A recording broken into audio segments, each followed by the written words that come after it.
Hey everybody, welcome back to another episode of Brilliantly Resilient Live. I'm Kristen Smedley with my partner in crime, Mary Fran Bontempo, and we are already loving our new guest. We love his story, is why we connected to come onto the show, and we are having a good time. And we could easily call this, where in the world is Eric Edmeades? Because he's been all over, he goes all over. And as we were just hearing about all the places he lived, I'm thinking to myself, wow, I thought it was pretty epic when I went from Philly to Vancouver 2 years ago. So there's that. Anyway, Eric, thanks so much for joining us. And you're coming, you said, from the Dominican Republic right now? Yes. Yeah, I'm in Cabarete on the north coast on what is known as Kite Beach. Just off to the left of me here, there are people kiteboarding right now. I saw on your Twitter that you're a kiteboarder, and if Mary Fran's going to let me at the end of this show, I need a minute or two to talk about that because I've been dying to try it out, but I don't know if it's going to fit in. We might just have to have a part two and talk about kiteboarding. I'm already on the part two. We're bringing you back because we're already having such a good time. So tell, and the other thing too is that for those of you that can't see that you're listening on the podcast, Eric is drinking water out of a wine glass. I do that. I love it. Okay. I gave up alcohol at 21 and I didn't want to stop being a grown-up. So I drank my water out of alcoholic glasses. That's very cool. There's nothing worse than drinking wine out of a plastic cup. So I applaud you with the whole wine glass thing. Way to go. I can't do the plastic. Okay, right, so now that we've spun off completely into directions that make no sense to anybody but us. I want Eric, I want you to say again, as you did before we hit record, that we had said, oh, you just got back from Africa, because that's what, when we connected a couple of months ago, that's what was happening. But tell everybody what you said about where you live and where you've lived real quick. I was originally born in South Africa. My parents were opposed to the government in South Africa. And so we immigrated to Canada when I was small. And I more or less grew up in Canada, keeping my roots and connecting with South Africa as a child. And then in my early 20s, I moved to Ireland for a year, then the UK for 10 years, then homeless, traveling around the world for 2 years. And then I decided to settle down here in the Caribbean. I love it. I love it. And as I said to Eric before we hit record, I'm moving like 3 miles away and my kids are all having panic attacks. Some of them don't like change. I'm like, oh my God. But anyway, so here's a couple of things. We're gonna go through your journey a little bit, but just help me with this one. I saw on your bio, you are the Indiana Jones of the health world. I think that is just hilarious. Please unpack that for us. It first turned up on some blogger site like 10 years ago because there's a number of things. I've been doing workshops and that kind of stuff for many years, but my favorite things that I do are not in a classroom. Like I've done 7 summits of Kilimanjaro as a leadership program. So teaching people mental toughness and leadership and climbing Kilimanjaro. And then I've been doing wildlife photography since I was 12, but I think and then also I've been visiting the Hadza people in East Africa for about 10 years, and they're proper nomadic hunter-gatherers, no farming, no money, no cell phones and stuff. And so I think because if you ever look at any of my like press or social feeds or what have you, it's full of, pictures in the wilderness and adventures and stuff. And so, one thing leads to another, and that's where the identity comes from, I suppose. I love it. And your shirt says WildFit. That's your company now? That is one of my companies. Yes. It's my deepest passion since I was 21 years old really has been about what we might now call nutritional anthropology combined with food psychology. And so while I was doing many other things in business, the undercurrent of everything that I was doing was trying to understand health. I'll tell you, basically what happened is at 21, I had been sick for many years, and I'm not terminal or anything, but just like constantly at the doctor with this or this or that or this. And then one day I sat down with some friends, and one of them kind of introduced me to Tony Robbins, and the next thing you know, he was giving me the old, well, try 30 days of different eating. And 30 days later, I'd lost 35 pounds and all of my symptoms were gone. And my doctor called to confirm the surgery I was supposed to be having. And I said, hell no, I'm not doing that. I don't need it anymore. And then I said, and by the way, I'm curious, how many years did you, it was very impetuous, but how many years did you go to school to become a doctor? And he said 6 years. And well, in that 6 years, like roughly how much of that was devoted to nutrition? I'm curious. It's like, the answer of course is none. literally none. And that immediately brought up this thought for me of like, would I take my car to a mechanic who'd never studied oil or automatic transmission fluid or antifreeze? No, I really wouldn't. Wow. And so in any event, I began this journey around food, nutrition, and that kind of stuff. And that in about 2011 or so gave birth to WildFit, which is a company that helps people change their relationship with food. Wow. Yeah, we the thing that fascinates me about this whole discussion, and Krista and I have seen this happen over and over and over again. People have some kind of an experience in their life, and it reaches way down deep. You know, it's somehow whether it's in your case, it touched your body, but it also touches your soul in a certain way, you know, because there's no separating the two. There's no separating that whole, you know, body soul connection thing. And then that becomes the thing that drives you to you know, your passion in life, to your, you know, your goal, your purpose, or whatever it is. So then how, knowing that this idea sort of saved your life, how do you take that as a young person and think, okay, I'm going to make this my career. I'm going to figure out how to do this and turn this into something that can not only help other people, but make me a living. Yeah, I think there's a couple of important points in there. The one is when you talk about resilience, like first thing I just, you know, kind of a little off topic is nothing will support someone's resilience and healing from trauma better than being healthy. You know, so there's no end of psychotropic drugs that somebody could give you or therapeutic techniques. But the bottom line is if your body is not healthy, healing is just about impossible. So that's one thing. And then also related to that is, you're right. Sometimes somebody is wounded in a way or hurt in a way or tested in a way. And when they overcome that thing, they then feel compelled to go and support the world in overcoming that. And that, I think that is because if you are the least bit empathetic, any pain you've had, you filter on top of your empathy. So I had all this pain and suffering. So for example, my doctor wanted to have my tonsils taken out at 21 years old, which is a very serious surgery at 21. And now anybody who tells me they're having sinus problems or acne, or I'm like immediately there for them because I lived that so much, right? Yeah. So, but the next thing is like, how do you as a young person turn that into something? And I didn't really do it as a young person. As a young person, I did what a lot of people do. And that is I took a look and I said, you know, what's most important to me at the moment is I want to live a comfortable life financially. And so the first thing I did is I started thinking about money. And so while I had this hobby underneath me the whole time, I went into business and I got involved in sales and marketing and then in entrepreneurship and a bunch of different things. But underneath it the whole time, there was this passion. And one thing that I really like, look, money can't buy happiness. Rubbish. Like it can't buy happiness, but I'll tell you, happiness is a lot easier when you've got it. And I know that sounds a bit shallow, but here's one way I think of it is if somebody is living paycheck to paycheck to paycheck, and then their boss treats them badly, they can't quit. They don't have any choice. They're basically an administrative slave in that business. They can't get out. And then once they have 1 month of savings, suddenly they're like, well, there's a line that you better not cross or I might leave, because with a month of savings, at least when you have 3 months of savings, your boss better treat you with respect.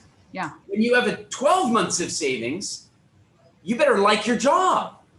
You see, suddenly having that savings is going to put you in a position of, you know, choosing a job you like versus a job that you need to have to pay the bills. And then the next level is that when you no longer actually have to think about money, and I put myself in a position where I knew I was safe for a couple of years of money, then I was able to actually follow my passion and make decisions not on the basis of money. So the company that I started, WildFit, which is, by the way, the most successful company I've ever started,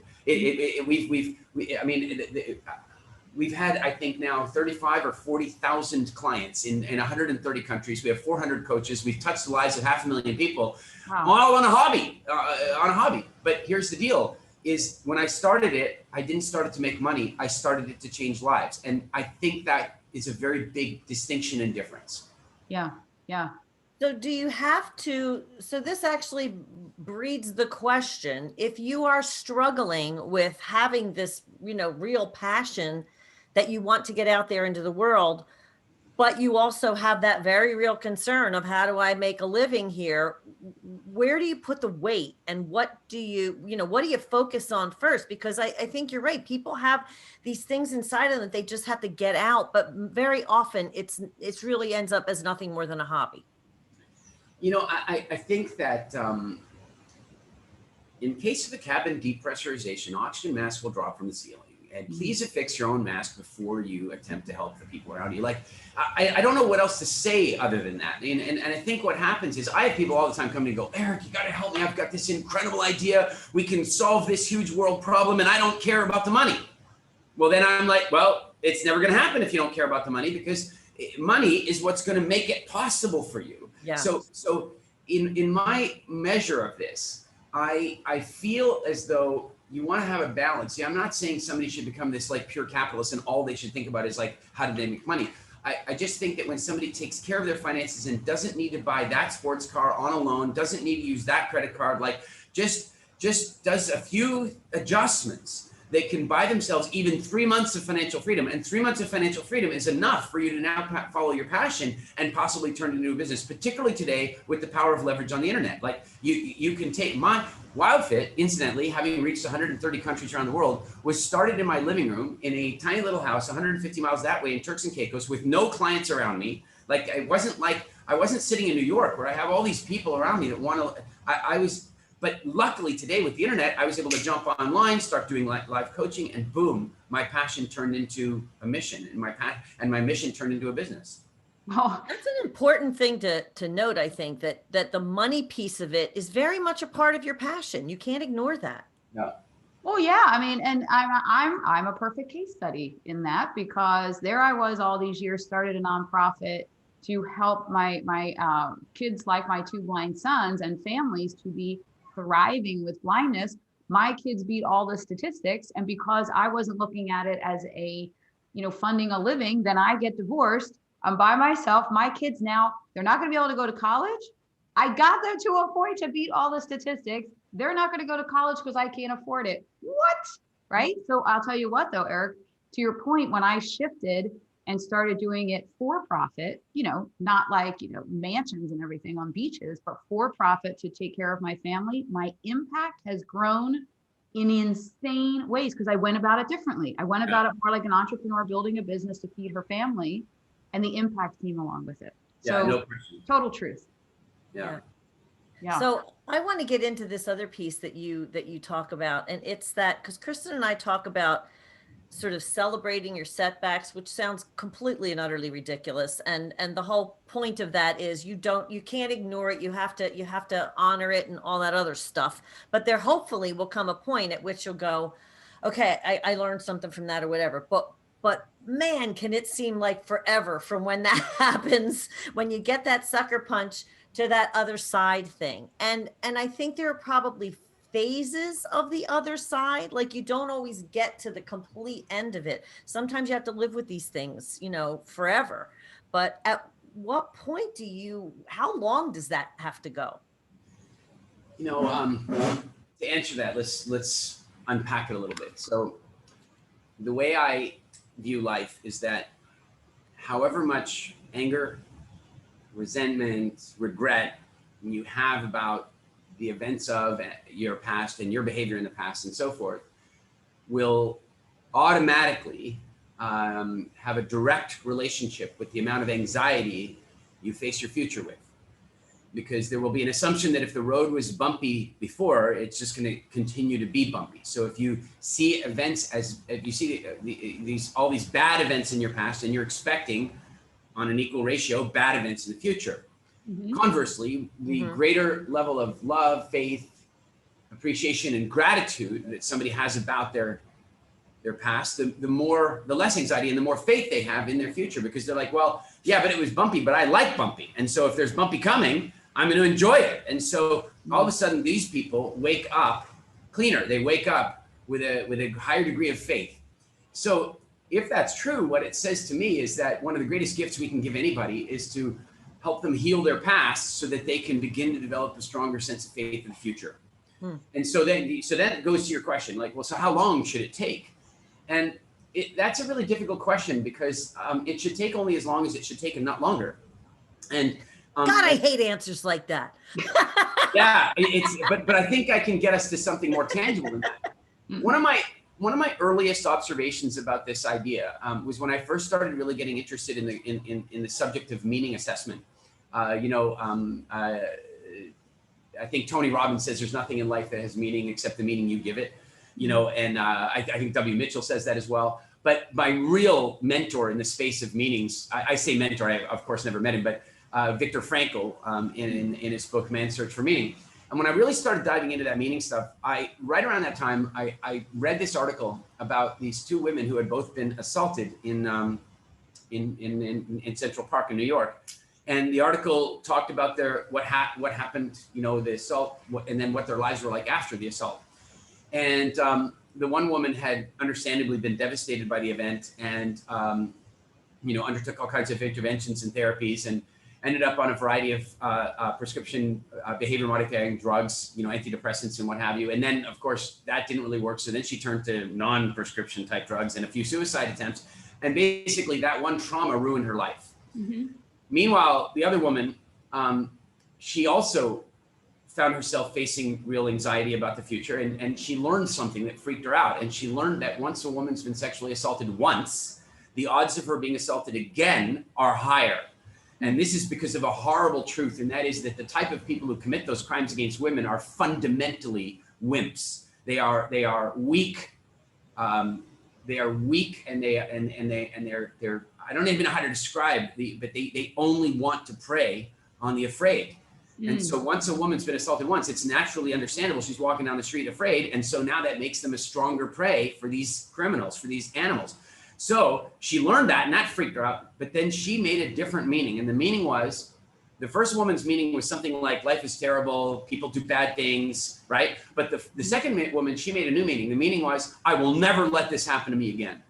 And so she went off and she started studying self-defense classes, and she learned some interesting things, like a credit card can be as sharp as a knife when sliced across the larynx in the dark alley. Like, interesting thing to learn. She learned that a set of keys in her knuckles can make a really excellent brass knuckle and so pretty soon she would leave a party in New York, and she would, her car would be parked way down. Her friends would go, should we walk you to your car? And she'd go, hell no. You're like, but what happened to you a few months ago? And she goes, no, you watch. And she'd walk down the street and she'd be like, go ahead, make it. And of course, none of these wimps actually go after a woman like that. They just sit there because they're afraid. Now her friends start going, how are you doing that? So she starts teaching them. Then she starts a self-defense gym, and then that gets franchised, and she ends up with a few of them. And then in the interview, they ask her this question: if you could go back in time and prevent your own rape, would you do it? No. No, she said no. And she said no because she says, the way I live today, and this is, listen, I am not diminishing.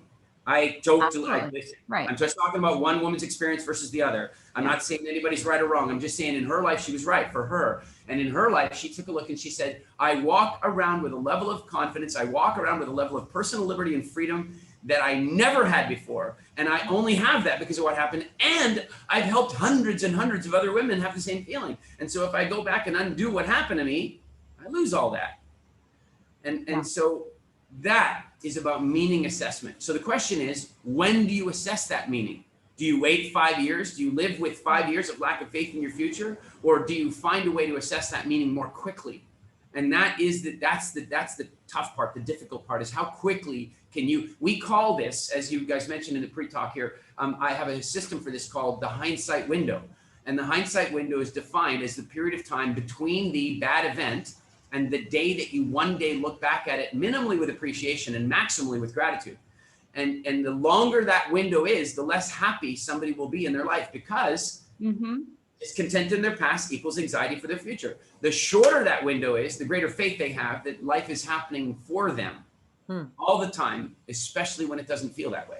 Well, let me ask you though, do you think, and maybe I'm jumping the gun and you're going to talk about this, is the more you practice looking for the meaning assessment, get better at it, does that window start to shorten over every experience?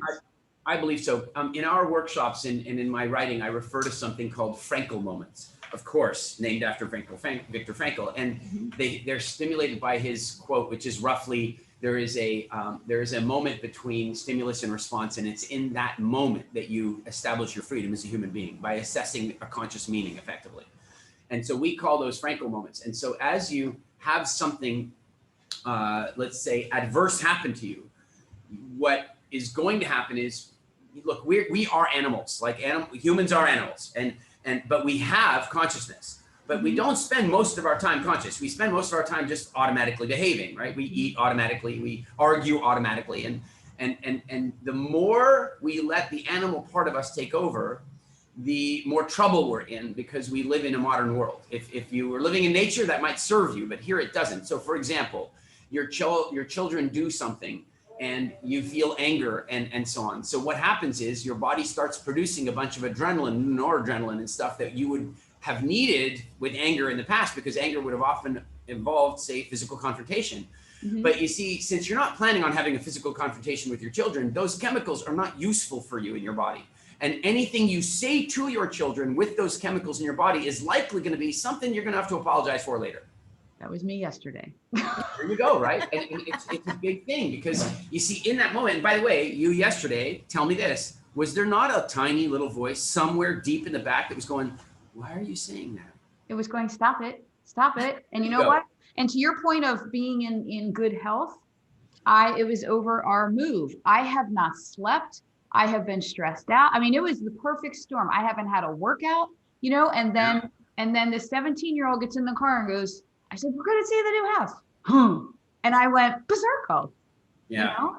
And I can really do a run-on sentence that will tell you everything you don't want to hear for a full 20 minutes down the road. It was awful. And now I am going to have to spend quite a bit of time undoing that. But yes, I had that voice going, Kristen, what is the matter with you? And I'm like, Kristen is tired. Kristen's filter is exhausted. And I never should have said a word.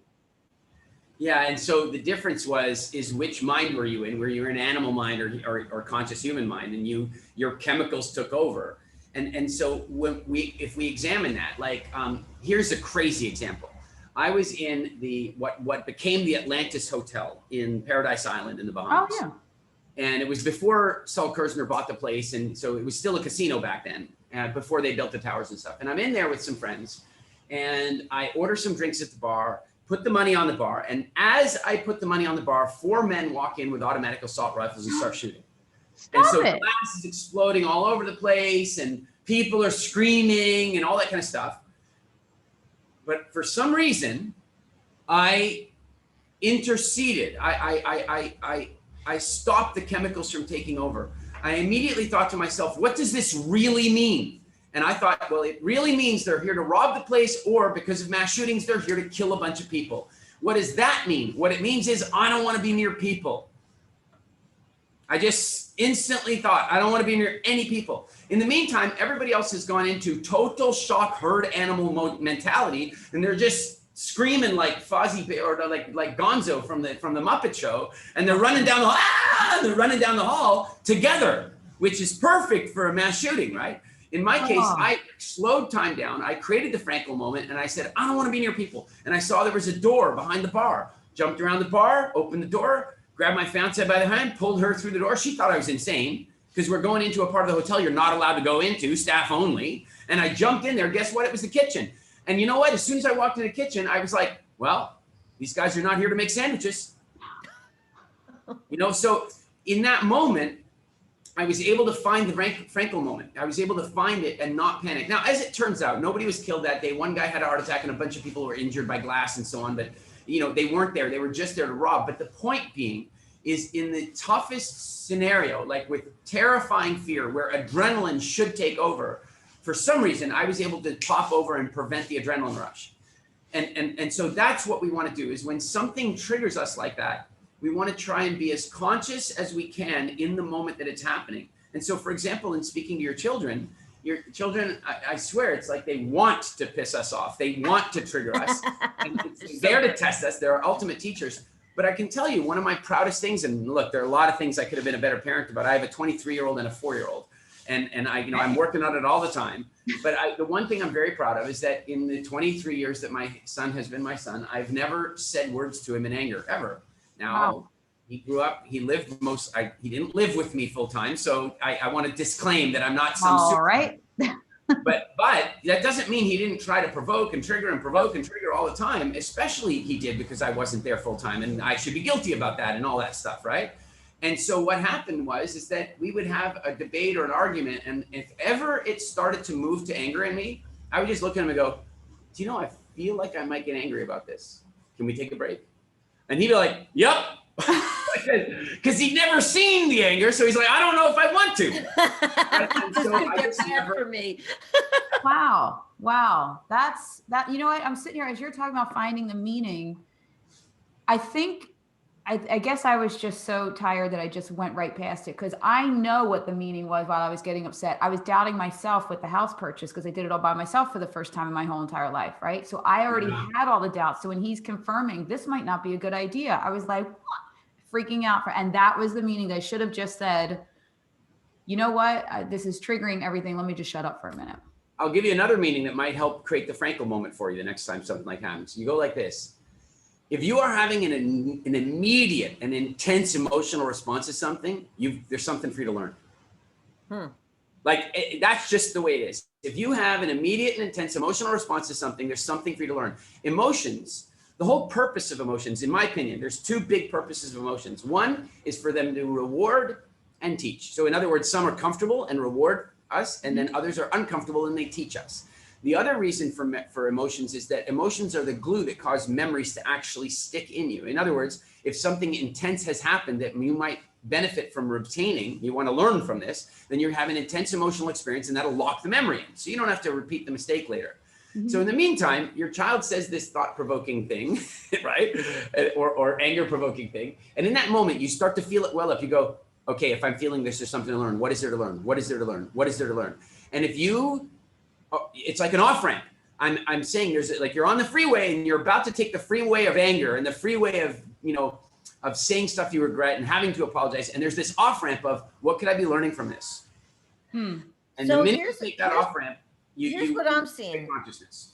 Here's what I'm hearing in this, both in the example that you gave and the example that Kristen gave. The undercurrent that I sense in both of those situations is fear. There was fear there. So is that a question that we can ask ourselves in those moments? Okay, what am I afraid of here?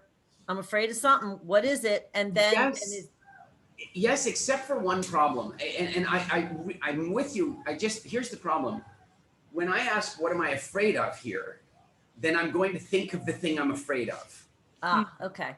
Right? So what I want to do is I want to be really realistic about something. And by the way, I don't know if you've noticed this, but the suicide rates have been climbing steadily steadily. Now, I want you to think about something. We live in the safest times in the history of Earth. Like I want you guys, I'm 50 years old. If I was born in 1900, by the time I was 20 years old, I will have already gone through World War I and the Spanish flu, which infected 1/3 of every human on Earth. Then by the time I was 30 years old, I'd be making my way into the Great Depression. And then by the time I was 45 years old, I will have gone all the way through World War II. And as I hit my 50s, I'd be just about approaching the Cuban Missile Crisis. And we think we've had it tough. Yeah. One of the problems we've had is that we actually haven't been tested enough. So when we are afraid of stuff, our full fear factor kicks in, but we aren't actually been challenging by things that are actually dangerous to us. One more thing about this, think about this. People stop playing video games not because they get harder, they stop playing them when they get easy. When the game gets too easy, you go, well, I'm gonna go play another one.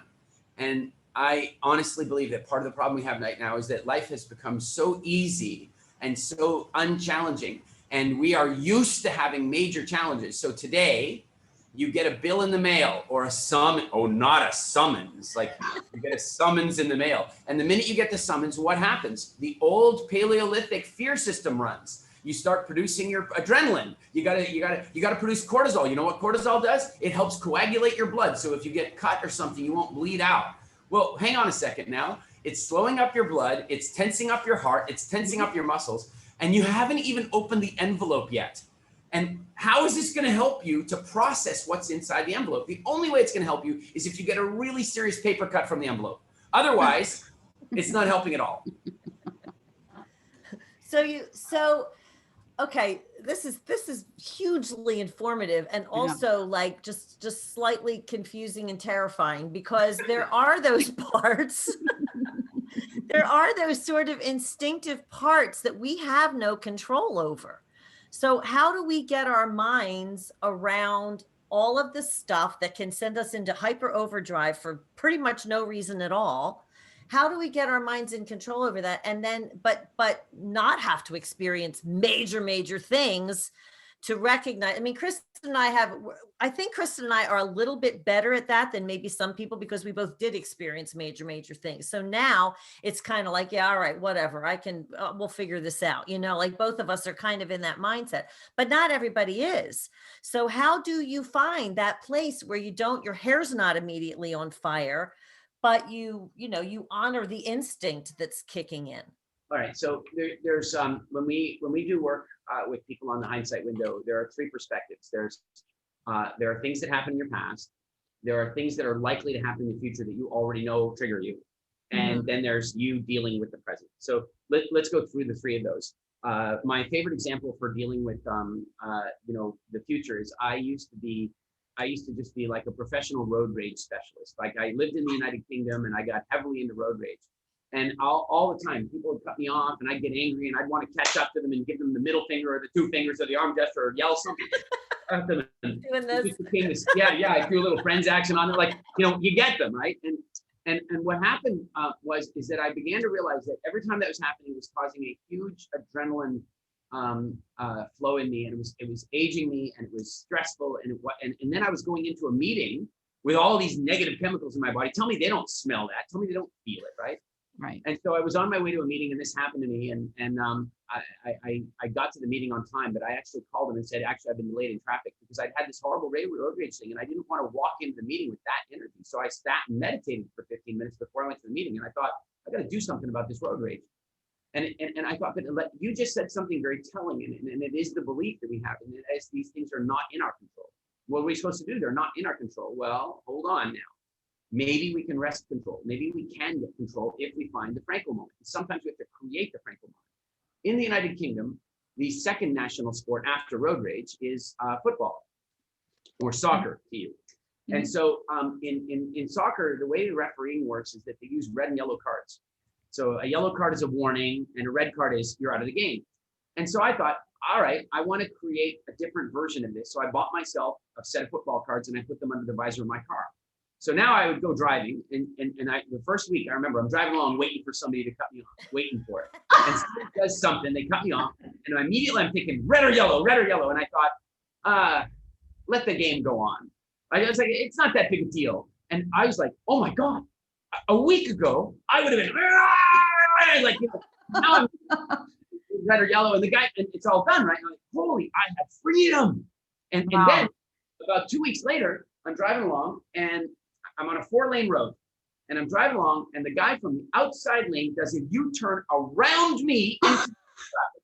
And worse than that, there's no room on the other side, so he ends up stomping in front of me, and this is at 50 miles an hour, well, 30 miles an hour. And I have to slam on the brakes, actual rubber burning, not to hit him. I'm looking at him, he's looking at me, and everybody's watching because the traffic's dense.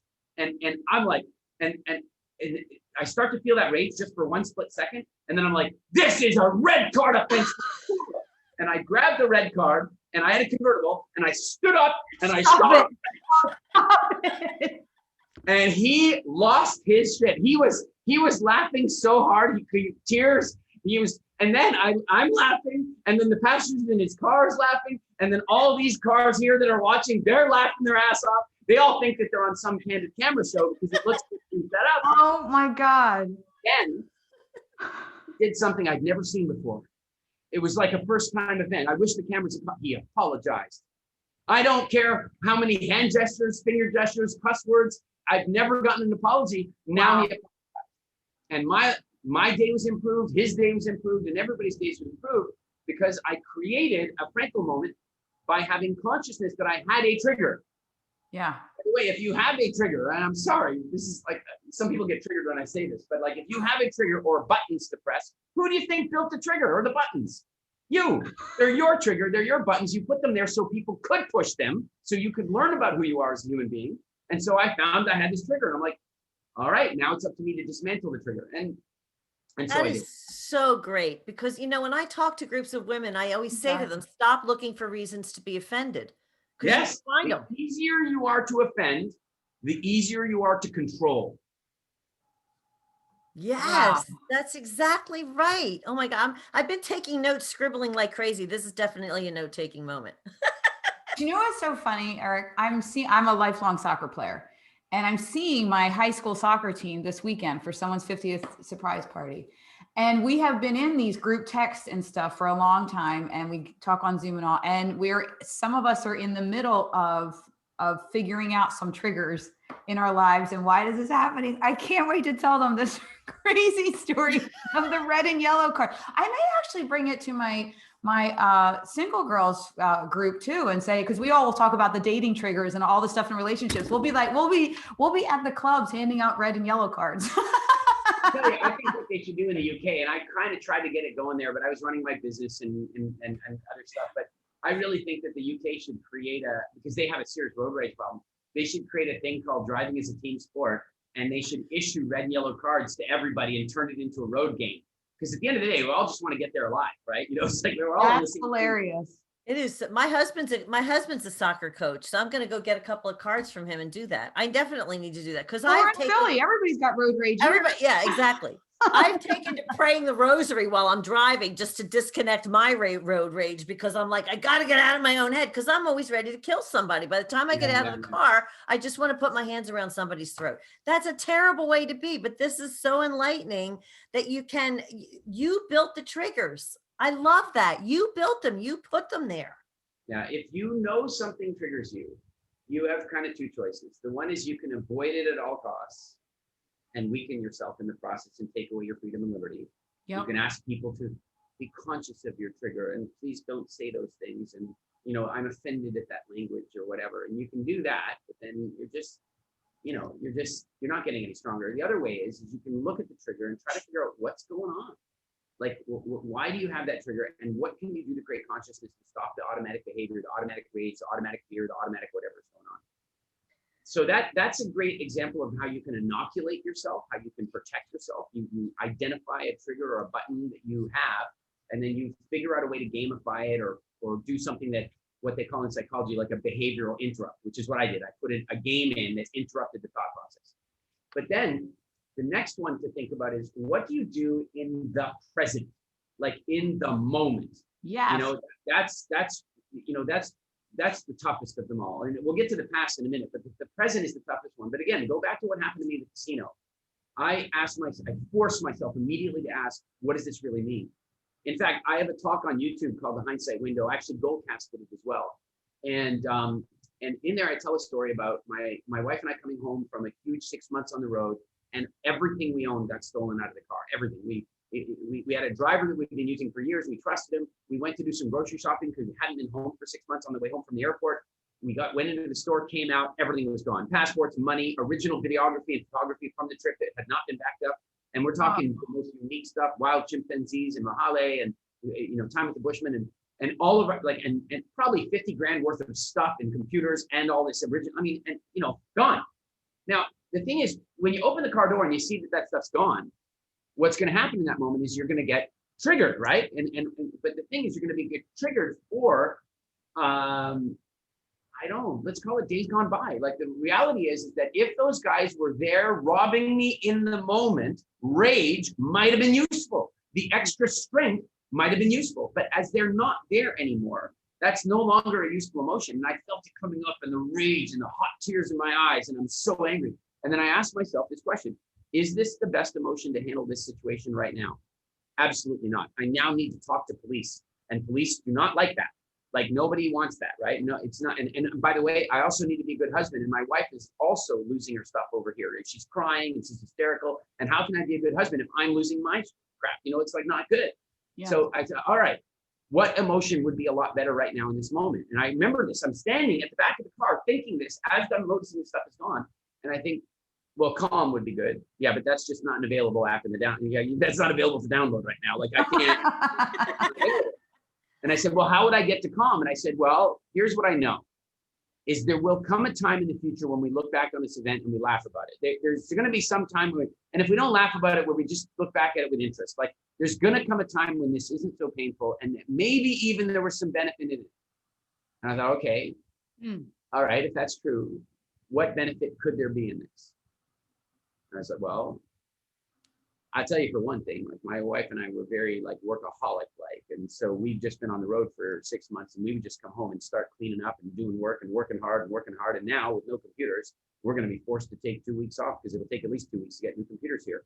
And so we're going to have like 2 weeks vacation, and we're going to watch movies and walk on the beach and cook for each other. And we're going to do other fun stuff. It's going to be a good 2 weeks. And then suddenly I felt a little different. This is within minutes of opening the door. Wow. And then I thought, well, also, you know what? My wife's had this old Mac, and I tell you what, I'm her IT manager, and Jesus, I'm sick of fixing it. She won't let me buy her a new one because it has a complicated setup, and now she has no choice. I get to buy her a new Mac. Awesome. Plus, thank God this happened to us now and not 3 years ago when we were at the bottom of our financial lives. We'd recovered, we'd turned things around. Thank God it's happened now, not then, because to replace this stuff is fine. I can replace it. I'm not going to be without pain. But I just kept going through the list, and I started thinking, it's like, this is really not that big a deal. It's really not that bad. Yeah. And I turned to my wife at this point, and I said something to her I could never have said full of rage, that I could never have said full of anger. I put my hands on her shoulders. I looked her straight in the eye, and I said, everything's going to be okay. And she says, how do you know that? And I said, well, look, you know that you and I tomorrow would have been on our laptops, catching up with shit, working real hard and all that stuff, right? She goes, yeah. And I go, what do you think we're going to do now? I said, well, do you think we could go for a walk on the beach, and we could just Netflix and chill, and we could just hang out, and then we could cook for each other, and we could spend a lot of time in bed? And she smiled.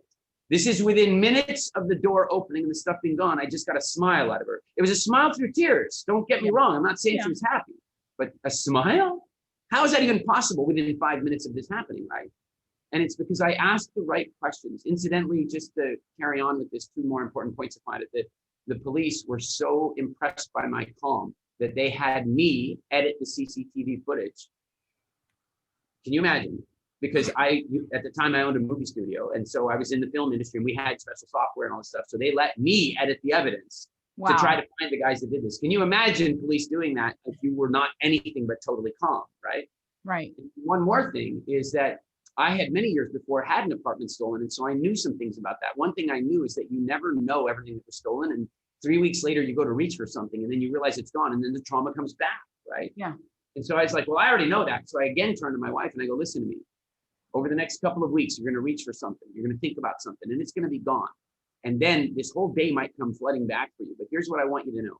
We live in the Dominican Republic. And while the criminals who took this stuff are bad people, the truth is that every single thing that we owned that was taken from us is going to end up in the hands of somebody in this country that really needs it more than we do. That's just the truth. And so just if you notice something missing, all I want you to do is close your eyes for a minute and imagine the exact right Dominican kid or the Dominican person using your laptop or whatever it is that you thought about. I said this to her. 3 weeks later, I'm working away, and she comes running in, and she goes, Eric. I go, what? She goes, you know that gorgeous little Dolce & Gabbana dress that you got me? And I go, yeah. She goes, there is some Dominican girl rocking that dress right now. She's great. So, like, in a sense, just by, and by the way, I'm not talking about suppressing emotions. I know.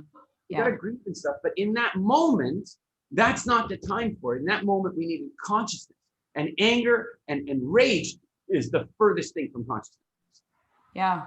You said something before. You talked about being free, and that was kind of what I was hearing in what you were saying. There is a freedom, and I mean, I think people try to do that not as clearly as you do, but I find myself when I am freed of possessions and those kinds of constraints and stuff like that, again, not minimizing the trauma or anything like that, but there is a moment in there that you go, well, I don't have to worry about that anymore. That's done. I don't have to think about that. Yeah. Totally. I'm thinking about when I found out about my first son being blind, it took me a long time to get over it. And it was actually Michael at 3.5 years old that said to me, his famous line was, isn't this the best day ever? And I'm like, what do you mean the best? How could you ever have a best day, right? You have no idea. But when I realized my problem was all of my dreams for him were gone. Like I wanted that quarterback. I wanted the starting pitcher.